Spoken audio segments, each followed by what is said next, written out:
Another aspect of the mole is it is the coefficients of a balanced chemical equation. That is, if you balance an equation, you should be able to get mole-to-mole relationships. This is illustrated in this problem here. Calculating the mass in grams of iodine that will react completely with 20.4 grams of aluminum to give you the product aluminum iodide. So let's solve this problem here. We need to write the equation and balance the equation. And that is going to yield the product AlI3. Okay, so let's balance this equation first and foremost. You always want to balance it. I'm guessing we'll call this a liquid. I'm not sure. We'll call this a solid. Okay, don't worry about the state, solids, liquids, gas, or aqueous. That's really irrelevant to this problem. And they tell us we have 20.4 grams of this reactant aluminum. So remember, these are the reactants, that's the product. So 20.4 grams of aluminum.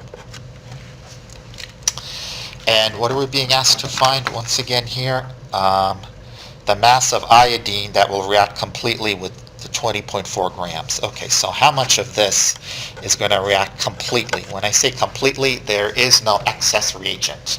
That is, there is no reactant that's left over. All right, so that's what it means by when they say react completely. That is no excess reagent, no limiting reagent. 100% of this is consumed with 100% of that.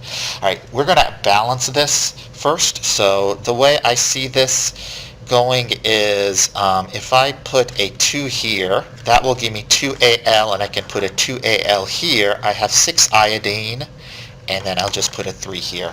So kind of a trial and error sort of thing. We got this balanced, so 2 moles of Al react with 3 moles of iodine I2, giving us 2 moles of this aluminum iodide product. So how much of this reacts completely with that, such that there's no excess? Okay, let's go ahead and convert this to moles. So 1 mole of Al, using our periodic table, we'll find that Al is about 27.01 grams of Al. And now we're going to use another definition of the mole, and that definition of the mole is the coefficients of a balanced chemical equation. So we're asked to find how much of this reacts or with that, and we know the mole-mole relationships, because this is balanced, is that there's for every 2 moles of Al, there is 3 moles of I2. Okay, so that's the important aspect to this problem.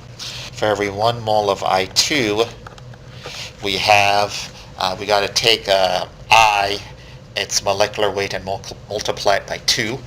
So 1 mole of I2 is 253.8 grams of I2. Don't forget to multiply the I by 2.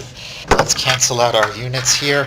Grams of Al cancel with grams of Al. Moles of Al cancel with moles of Al. Moles of I2 cancel out with moles of I2. So 20.4 times 3 times 253.8. Pretty big number, but that's how the stoichiometry works.